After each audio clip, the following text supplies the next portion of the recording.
হুজুর আমাদের সমাজে কিছু মানুষ বলে যে বিয়েতে গান বাজনা হয়, যে বিয়েতে গান বাজনা হয় সে বিয়ে নাকি অতি তাড়াতাড়ি ভেঙে যায়, এটা কতটুকু? হ্যাঁ, এটা আল্লাহর গজবের বিয়ে, তো হারাম। গান বাজনা হয়েছে বিয়ে হইবে, এইগুলোর ফলামাই হইলেও তো ঝার গইব, জানা তো, জানা মারাত্মক গুণা এটা। গান বাজনা করি আপনি বিয়ে করলেন, আপনি তো এটা হারাম কাজ করলেন।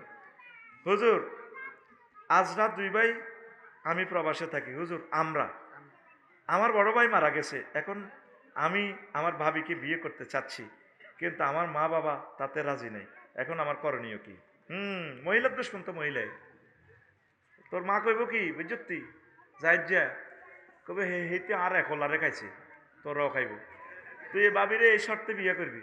বলে ভাবি আমি তোমাকে আপন করে রাখবো, আমার ভাই ভাতিজাগুলো থাকবে, তা আমার শর্ত হইলেও আমি আর একটা বিয়ে করব, তুমি আবার আমার লাই মামলা টামলা দিও না, রাগ করিও না, আমি কুমারী একটা বিয়ে করবো, তোমারও মুরব্বী হিসাবে রাখি দিব।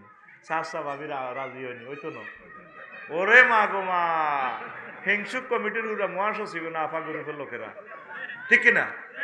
কারণ ভাবির যদি বয়স 35-40 হয়, তুই যখন ত্যাগেরা যুবক আঙ্গ কালামের মতো হইবি, তখন ভাবি এসকেরা, তখন আবার তুই আবার পড়বি বিপদে। এল্লা তোর মা বা চাইতেছে বাদি তুই কুমারী কর, তুই ভাবিরও করবি কুমারীও করবি, একসাথে দুইটা কর ইনশাল্লাহ, আমিন ক। আমার এই প্রিয় বোনেরে ভাবিরে রেখে দে, এই মানুষটারে দৌড়াইস না, আল্লাহ তোরে বরকত দিব, আমিন।